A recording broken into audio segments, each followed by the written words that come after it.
Bonjour à tous, très heureux de revenir comme à chaque fois. Merci Mathieu aussi pour l'accueil et pour cette présidence du culte. C'est une joie d'être là avec vous pour louer le Seigneur ensemble. Je reconnais la plupart des personnes qui sont là ce matin et c'est agréable de vous revoir.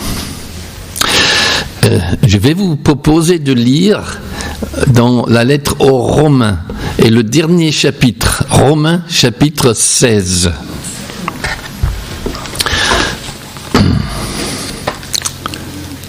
Ce n'est pas une généalogie, mais il y a une longue liste de noms.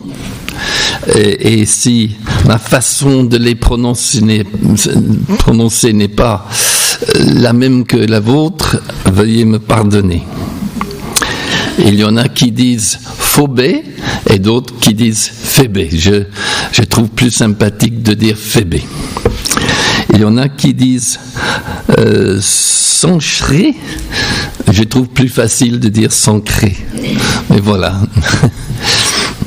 Lisons Romains chapitre 16, le dernier chapitre d'une lettre magistrale où Paul salue les membres de l'église de Rome à qui il écrit et envoie les salutations des personnes avec qui il a préparé la lettre. Alors lisons ensemble. Je vous recommande notre sœur Phébé, qui est diaconesse de l'église de Sancré. Accueillez-la dans le Seigneur d'une manière digne des saints et aidez-la pour toute affaire où elle pourrait avoir besoin de vous, car elle en a aidé beaucoup, moi y compris. Saluez Prisca et Aquila, mes collaborateurs en Jésus-Christ. Ils ont risqué leur tête pour me sauver la vie. Je ne suis pas le seul à leur être reconnaissant. C'est aussi le cas de toutes les églises des non-juifs. Saluez aussi l'église qui est dans leur maison. Saluez Épaïnette, mon bien-aimé, qui a été le premier fruit pour Christ en Asie. Saluez Marie, qui a beaucoup travaillé pour vous. Saluez Andronicus et Junia, mes compatriotes et mes compagnons de détention. Ils sont très estimés parmi les apôtres et ils se sont même convertis à Christ avant moi. Saluez Amplias, mon bien-aimé dans le Seigneur. Saluez Urbain, notre collaborateur en Christ, et mon bien-aimé Stachys. Saluez Apelles, qui a fait ses preuves en Christ. Saluez ceux de l'entourage d'Aristobule. Saluez Hérodion, mon compatriote. Saluez ceux de l'entourage de Narcisse, qui appartiennent au Seigneur. Saluez Tryphène et Tryphose, elles qui travaillent pour le Seigneur. Saluez la bien-aimée Perside, qui a beaucoup travaillé pour le Seigneur. Saluez Rufus, celui qui a été choisi dans le Seigneur, et sa mère, qui est aussi la mienne. Saluez Asyncrite, Phlégon, Hermès, Patrobas, Hermas et les frères et sœurs qui sont avec eux. Saluez Philologue et Julie, Nérée et sa sœur, ainsi qu'Olympe et tous les saints qui sont avec eux. Saluez-vous les uns les autres par un saint baiser. Toutes les églises de Christ vous saluent. Je vous en supplie, frères et sœurs, méfiez-vous de ceux qui provoquent des divisions et qui font trébucher les autres en s'opposant à l'enseignement que vous avez reçu. Éloignez-vous d'eux. Car de tels hommes ne servent pas Christ notre Seigneur, mais leur propre ventre. Par des paroles douces et flatteuses, ils trompent le cœur des gens simples. Quant à vous, votre obéissance est connue de tous. Je me réjouis donc à votre sujet et je désire que vous soyez sages en ce qui concerne le bien, sans compromis en ce qui concerne le mal. Le Dieu de la paix écrasera bientôt Satan sous vos pieds. Que la grâce de notre Seigneur Jésus soit avec vous. Timothée, mon collaborateur, vous salue, ainsi que Lucius, Jason, Sosipater, mes compatriotes. Je vous salue dans le Seigneur, moi Tertius, qui ai écrit cette lettre. Gaius qui m'accueille et chez qui toute l'Église se réunit vous salue.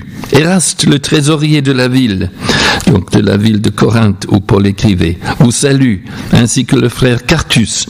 Que la grâce de notre Seigneur Jésus-Christ soit avec vous tous. Amen. Dieu peut vous affermir, selon l'évangile que j'annonce, la prédication de Jésus-Christ, conformément à la révélation du mystère qui a été tenu secret pendant des siècles. Ce mystère a maintenant été manifesté et porté à la connaissance de toutes les nations par les écrits des prophètes, d'après l'ordre du Dieu éternel, afin qu'elles obéissent à la foi. À ce Dieu seul sage soit la gloire au siècle des siècles par Jésus-Christ. Amen. Moi, je trouve ce chapitre fascinant. Et j'espère qu'ensemble nous pourrons trouver des détails qui nous feront du bien. Jeudi dernier, avec Annette, nous avons assisté à un concert sur Angers que nous avons beaucoup apprécié. À la fin, il y avait des applaudissements comme d'habitude et le chef d'orchestre a fait lever les différents pupitres de l'orchestre les uns après les autres, les cordes, les cuivres, les bois, le percussionniste, et puis chacun a eu droit à ses applaudissements, et c'était bien comme cela, et je me dis que c'est un peu comme cela à la fin de cette lettre de Paul aux Romains. Il pense à tous ceux qui sont là à Rome, et il les mentionne avec une appréciation, une reconnaissance de leur qualité, ce qu'ils apportent à la vie de l'Église, et on peut peut-être y creuser pour trouver quelques messages pour nous. Alors, il y a donc 27 noms dans le chapitre, 11 femmes, donc c'est presque la parité, c'est presque comme la Chambre des députés. Et Paul pense à eux tous et à ce qu'ils apportent. Comment est-ce qu'il les a connus? Moi, je me dis peut-être qu'il priait pour eux, pour cette Église. Et les chrétiens, semble-t-il, au 1er siècle, étaient plus mobiles qu'on ne le pense, parce qu'ils vont d'un endroit à un autre, et ceux qu'il connaît dans l'Église de Rome étaient ailleurs. C'est là qu'il les a croisés, parfois. En tout cas, qu'est-ce que Dieu veut nous dire par ce chapitre? Je me dis qu'il veut nous parler de la valeur de chacun, d'abord. Et c'est un principe que le Seigneur Jésus a souligné à plusieurs reprises. Moi qui aime beaucoup les oiseaux, j'aime cette phrase de Jésus. 2 moineaux sont vendus au marché pour 1 sou. Mais il n'y en a pas un seul qui tombe à terre, qui meurt, sans le consentement de votre Père. Et vous avez plus que valeur que beaucoup de moineaux. Il y a dans le monde 10 000 espèces d'oiseaux, et pour chaque espèce, des milliers, des millions. Et il n'y en a pas un seul, oiseau qui meurt sans le consentement de notre Dieu. Combien plus vous et moi, nous sommes précieux aux yeux de Dieu. Il se penche sur nos vies, il sait ce qui nous arrive, il en est souverain à chaque instant. Et comme Léonide l'a témoigné ce matin, il voit les besoins de ses enfants et prend soin d'eux. En tout cas, dans ce chapitre aussi, nous avons l'impression, c'est comme dans les généalogies de l'Ancien Testament, c'est ardu. Moi, je me souviens de quelqu'un qui s'est converti, qui a commencé à lire la Bible, et quand il est arrivé aux généalogies et puis à d'autres passages de l'Ancien Testament, il arrivait d'abord au tabernacle. Je lui disais, où est-ce que tu en es? Comment est-ce que ça va? Oh, il dit, je suis dans les coudées. Et la semaine suivante, je suis dans les coudées. Et c'était le premier choc. C'est pareil dans les généalogies, surtout les premiers chapitres de 1 Chronique. on peut se fatiguer à essayer de les lire. Mais peu importe pourquoi ces listes de noms, sinon pour nous montrer que chacun et chaque génération a compté pour Dieu et fait partie de son plan. Et vous et moi aussi. Alors, qu'est-ce que nous pouvons trouver chez ces amis que Paul nous présente ? La première personne, donc, nous est signalée comme une aide précieuse pour les chrétiens, pour l'Église, où elle était au service du Seigneur. Phébé, je vous recommande, d'abord, elle est appelée notre sœur. Ensuite, elle est une diaconesse, donc elle est au service de l'Église, à Sancré. Ensuite, Paul précise, elle a aidé beaucoup, moi y compris. Une aide précieuse. Je me souviens d'une famille où, lorsque la mère de famille est décédée, elle était chrétienne, ils ont reçu 2 lettres qui disaient « Ah, elle était comme une Phébé pour nous ». Elle a aidé beaucoup. Quelle réputation! Aider, assister est une réputation digne et digne d'honneur, digne de mention. Et quelle bénédiction lorsque dans une église, il y a des gens qui aiment aider qui que ce soit, aider d'autres. Je ne sais pas comment elle a aidé. Est-ce que c'était financièrement? Est-ce que c'était manuellement? Est-ce que c'était par ses conseils? Nous ne le savons pas, mais elle a aidé.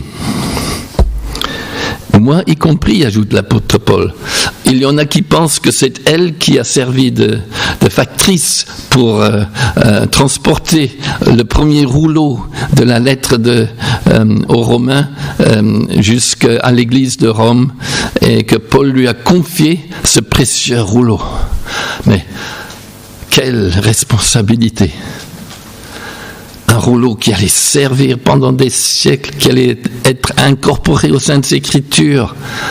Et l'apôtre Paul lui a confié ce document, probablement. Et elle est arrivée donc à Rome. Alors, ce n'est pas le moment de parler du rôle relatif d'hommes et de femmes dans l'Église. Permettez-moi de m'en abstenir. Mais personne ne peut dire que Paul était misogyne quand il confie une telle tâche à Phébé. Et que Dieu nous aide à devenir, à être des aides pour d'autres, quels que soient les besoins dans l'Église. Et puis nous arrivons à un couple vraiment dévoué.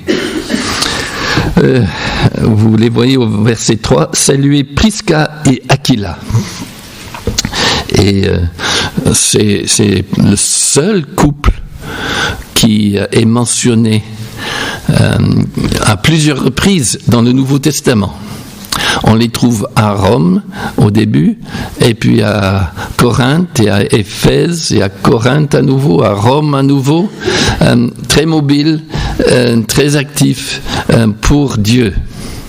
Et il semble qu'au début, ils ont dû quitter Rome suite à un décret de l'empereur Claude. Cela nous est raconté dans le livre des Actes, qui a expulsé les Juifs et assimilé, donc peut-être qu'Aquila et Priscille étaient déjà chrétiens, de Rome. Et ils sont partis avec leur métier. Ils étaient commerçants, ils fabriquaient ou vendaient des tentes ou travaillaient le cuir. Et à un moment donné dans leur vie, Paul, qui connaissait ce métier, a travaillé pour eux et avec eux. Mais avec ce travail, ils étaient aussi très impliqués dans le service de Dieu et du Seigneur Jésus-Christ. Il est dit qu'un homme très érudit est arrivé chez eux à Corinthe, Apollos, et il parlait très bien de Jésus, mais il y avait des défaillances dans sa doctrine. Et Aquila et Priscille l'ont aidé à découvrir ce qui manquait dans sa compréhension de l'Évangile. c'était un couple vraiment dévoué. Ils sont toujours ensemble, toujours au service de l'Église. Ils reçoivent l'Église chez eux. C'est quel verset? Oui. L'Église, toutes les églises des non-juifs leur sont reconnaissants.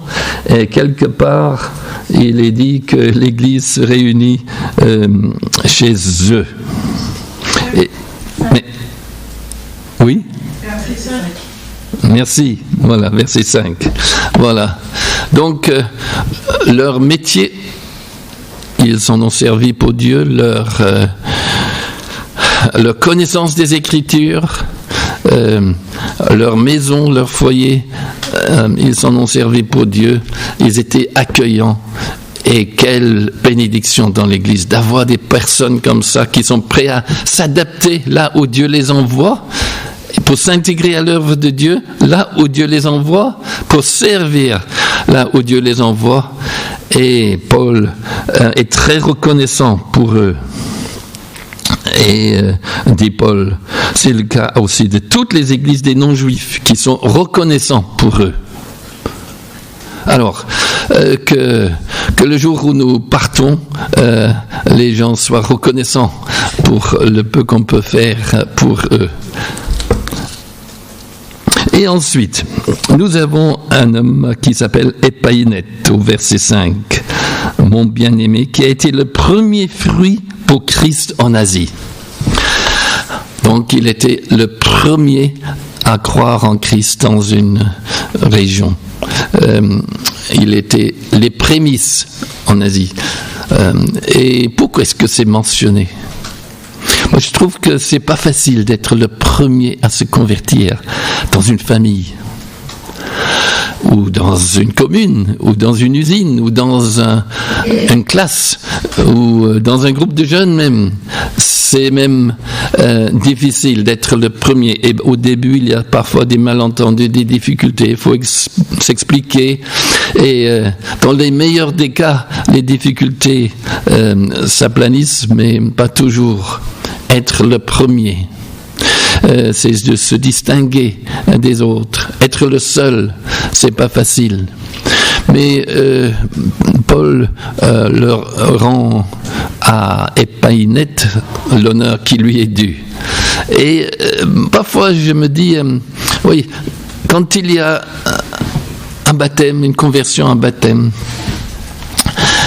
je me surprends en assistant au baptême à me dire un peu, ouf, enfin un baptême, enfin une conversion. Et pourtant, ici pour Paul, une conversion, Epaïnète était, comme il dit, des prémices.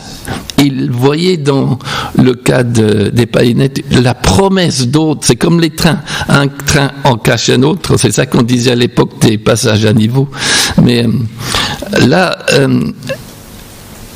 Epaïnète était la promesse d'autres conversions à venir. Il était les prémices. Que Dieu nous aide à voir dans ceux qui sont venus à Christ pendant l'année écoulée, la promesse d'autres qui vont venir à Christ et se déclarer ouvertement comme chrétiens dans les jours à venir. Alors, qui vient après Epaïnète? Ah, c'est une femme remarquable. Saluez Marie, qui a beaucoup travaillé pour vous. Elle s'est donné beaucoup de peine. C'est cela une autre traduction. Elle a pris beaucoup de peine pour vous. Il dira la même chose de Perside au verset 12. Il faut parler d'elle le 1er mai quand même. Elle a beaucoup travaillé pour le Seigneur. Et voilà, on n'est pas tous disponibles, capables de s'investir au même niveau dans l'Église, dans l'œuvre de Dieu. Mais le Seigneur a besoin de ceux qui sont prêts à s'investir à fond, à se donner beaucoup de peine pour lui, pour l'Église, pour l'œuvre de Dieu, pour l'évangélisation. Et comment faire donc si l'Église devient un peu une corvée ou fatigant? Parce que je trouve que quelques chrétiens parlent de l'Église un peu comme ça. je suis fatigué.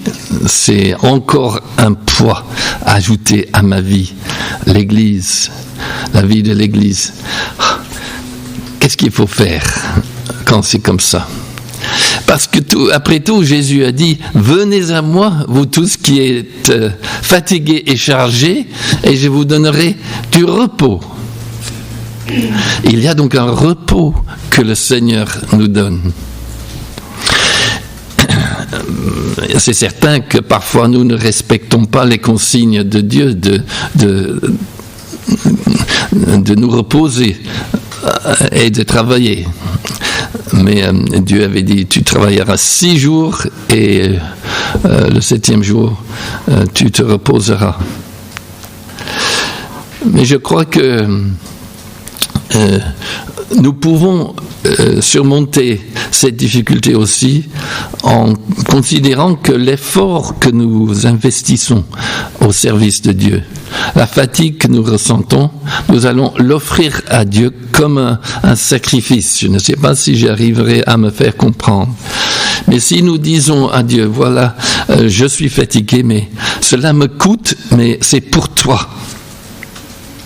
Et de cette manière, la corvée est transformée en culte. Et nous pouvons y trouver une joie à l'idée de servir Dieu par ce que nous faisons. Alors, après Marie, qui a dû apprécier le 1er mai, nous arrivons à qui? Après, encore un couple. Il y avait un couple qui a souffert avec l'apôtre Paul et ils se sont proches d'eux. Andronicus et Junia, mes compatriotes et mes compagnons de détention. Est-ce qu'il était en prison avec eux quelque part? On suppose. Voilà un souvenir de Paul qui lui donne envie de les saluer particulièrement. Mais ils étaient surprenants parce qu'ils sont appelés des apôtres. Andronicus et Junia, sa femme, ils sont très estimés parmi les apôtres. C'est surprenant. Bien sûr, il y a les 12 apôtres, ils ne faisaient pas partie des 12. Mais ils étaient sans doute apôtres dans le sens d'être des envoyés, des missionnaires, des chargés de mission des églises, d'une manière ou d'une autre. Et Paul est reconnaissant pour eux et pour le souvenir de ses amis. Alors je pense que dans ces paragraphes qui sont vraiment fascinants pour moi, on ressent un esprit de famille. Pour Paul, l'Église était une famille spirituelle. Il parle de sœurs et de frères, même Phébé, je vous recommande notre sœur. Et il revient à plusieurs reprises cette expression en Christ ou pour le Seigneur. Et il exprime son affection en disant qu'un tel est mon bien-aimé. Mes chers amis, mes bien-aimés. Et il a ses souvenirs de collaboration avec les uns et les autres. L'Église est un phénomène extraordinaire dans la mesure où elle est un réseau d'amis universels. Partout où nous allons dans le monde, nous trouvons des hommes et des femmes qui pourront devenir nos amis. Et cela est fabuleux. Quel que soit le pays maintenant, quel que soit l'endroit, quelle que soit la ville en France, tôt ou tard nous trouverons des frères et sœurs, des personnes qui sont de la même famille que nous. C'est quand même extraordinaire. Qui parmi ceux qui ne connaissent pas le Seigneur a une telle confiance en partant ailleurs? Je vais trouver des amis. Je sais qu'il y a l'Église. C'est extraordinaire. Et Paul est comme cela. Il se souvient aussi des familles humaines. Tryphène et Tryphose, des jumelles, paraît-il. C'est amusant de penser à cette famille, Tryphène et Tryphose. Et Rufus et sa mère. Alors, Cela me fait sourire. Rufus, saluez donc Rufus et sa mère, qui est aussi la mienne. Verset 13. Beaucoup rapprochent ce Rufus de celui qui est mentionné dans l'évangile de Marc, le fils de Simon de Cyrène. Si vous lisez donc le récit de la croix dans l'évangile de Marc, lorsqu'il est question de Simon de Cyrène, il est ajouté le père de Rufus. Alors peut-être que c'était justement ce même Rufus. En tout cas, sa mère, est-ce qu'elle a materné l'apôtre Paul? Quelle tâche? Je ne sais pas, mais il dit la mienne aussi. Qu'est-ce qu'elle a fait pour l'apôtre Paul? Je ne sais pas, mais Paul n'oublie pas donc ses relations familiales qu'il connaît dans l'église de Rome, et il les apprécie. Et puis, il encourage les salutations mutuelles dans l'Église. Verset 16. Saluez-vous les uns les autres avec affection comme des frères et sœurs. Et puis, toutes les églises du Christ vous saluent. Je pense que les salutations sont très importantes. Paul en parle souvent.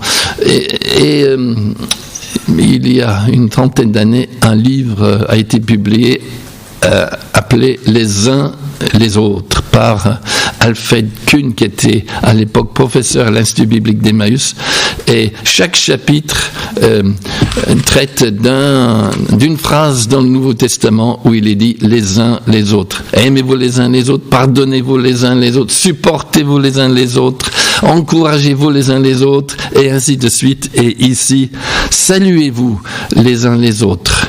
Et ce n'est pas le seul endroit où les salutations sont mentionnées. Alors, on sort d'une période de distanciation et d'hésitation au niveau des salutations. Et comment est-ce que cela va se passer dans l'avenir? Je vois que pour l'instant, vous en êtes arrivé au poignet dans l'église ici. Peu importe la forme de la salutation. Dans les différentes cultures, la salutation varie. Dans la région d'Angleterre où je suis né, dans mon village, si on voulait saluer quelqu'un, on faisait comme ça. C'est tout. Ou on faisait un bruit, peut-être en même temps. Mais c'était bon. C'était une salutation. Mais ça serait un peu drôle dans l'église. En tout cas, peu importe la forme de la salutation, c'est important. Et je trouve que c'est le moyen pour nous d'éviter les clans, les cercles d'amis trop fermés. Saluez-vous les uns les autres. Nous sommes loin donc du pasteur prédicateur qui se tient à la porte et qui salue toute l'assistance au moment de la sortie. C'est pas un problème, c'est peut-être très bien. Seulement ici, saluez-vous les uns les autres. Parfois, dans les cultes, au moment des annonces, quelqu'un dit mais saluez surtout ceux que vous ne connaissez guère, allez vers ceux que... C'est très bien, c'est très très bien. Seulement cela devrait être instinctif pour nous, d'aller vers tout le monde, d'aller vers les autres, et d'être sûr qu'on ne salue pas que nos amis et ceux de notre cercle à nous.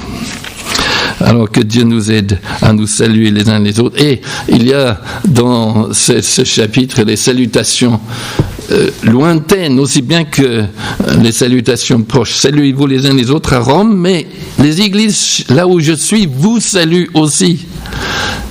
Que cela est important, de cultiver ces relations fraternelles. Nous arrivons aussi à la collaboration. Paul en parle beaucoup dans ce chapitre, la valeur de la collaboration. Dans ses lettres, il parle souvent de mes co-ouvriers, mes co-combattants, et ainsi de suite. Saluez Urbain, notre collaborateur en Christ, dit-il au verset 9. Et au verset 21 et 24, il parle de toute l'équipe de personnes avec lui qui a participé à l'élaboration ou la rédaction de la lettre. Timothée, mon collaborateur, et ainsi de suite. Et Tertius, qui a fait le travail de secrétaire, il a le droit même d'ajouter un mot à lui. Tertius, c'est moi, Tertius, qui ai écrit cette lettre. Alors, la collaboration. Qu'elle est précieuse au sein de l'Église. Savoir travailler avec d'autres. C'est très triste quand quelqu'un dit « il est très bien, il est très doué, mais difficile de travailler avec lui ou avec elle. » Ça peut arriver. Et probablement, on se dit tout ça. Moi aussi, je suis difficile. Mais la collaboration qui signifie donc le désir et la volonté, la disponibilité pour se mettre avec d'autres pour accomplir une tâche est tellement importante. Au niveau des conseils d'église, un esprit de collaboration, de concertation est tellement précieux. Au niveau de l'évangélisation, il est bien dit, c'est dans la bouche de 2 ou 3 témoins que la vérité est établie. Et quand nous rencontrons des gens qui reconnaissent que entre nous il y a unité dans l'annonce de l'évangile, ils écouteront plus facilement. Et sur tous les plans de la vie d'église, la collaboration est essentielle. Et je crois que c'est cet après-midi une assemblée générale. Ça fait partie de la collaboration. Il y en a qui les aiment, les assemblées générales, il y en a qui ne les aiment pas, mais c'est une collaboration qui est précieuse pour l'Église et pour Dieu. Voilà, que Dieu nous aide. Alors, pour terminer, juste une dernière remarque. Après cette belle célébration de la vie de famille, de l'Église dans tous ses aspects, des relations dans l'Église, tout d'un coup, l'apôtre Paul dit au verset 17, « Je vous en supplie, frères et sœurs, méfiez-vous de ceux qui provoquent des divisions. » Il vient de dire « saluez-vous les uns des autres ». Mais il ne poursuit pas en disant « méfiez-vous les uns des autres », mais méfiez-vous de ceux qui sont susceptibles de provoquer des divisions. C'est un peu comme le jardin d'Éden. Tout est beau, tout est délice, mais le serpent trouve le moyen de s'y introduire. Et dans la vie de l'Église, ceux qui veillent sur l'Église vont sentir parfois qu'il y a un sujet qui peut créer des divisions. Alors nous avons besoin d'être vigilants dans ces moments-là et de nous méfier.